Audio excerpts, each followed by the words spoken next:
Yakubu Abubakar no goto nder egginaɓe sarde kippol labbare woro le hukuma pamara kayama diwal Kwara asawere yawtunde o wi ɗuɗɓe nder dogguɓe kippeden kotaci e maɓɓe amma ni rentoɓe ɗuɗɓe gerɓama ɓe cankitike woɓɓe fuu dilli woɓɓe fu arewa nun iwoyno ɓen ɓe sire nen bo woɓɓe maɓɓe fiiti nder kayama woɓɓe nder ci'en amma kadi ɗum waddi moba en soja en ɓe gaddama ni kadi ɓe deni ci'en ɗon ɓe defi ɓe ɗon ɓe goni daga den ɓe dillade. Yakubu famtini dow laamu diwal ngal walliti egginaɓe e ñamdu ngam hoytinkitorraji ɓe gondi o ñaame ma ndiyam piyawataji en ni ɓe gaddi cakuji maaro eɓe ballitoro tarkale ɓe laatiɓe wulanama gure mum fuu eɓe kokka ɗum o ñaame si joni ceeɗu nu woɓɓe ma ko yaati ɗon tunda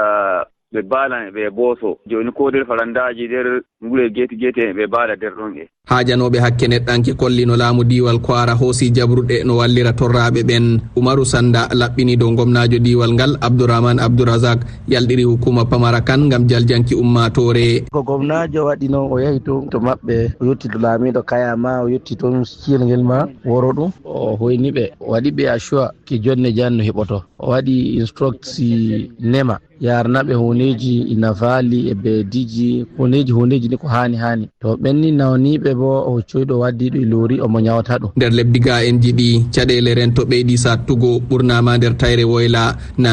se Yusuf Ousmane Abuja RFI.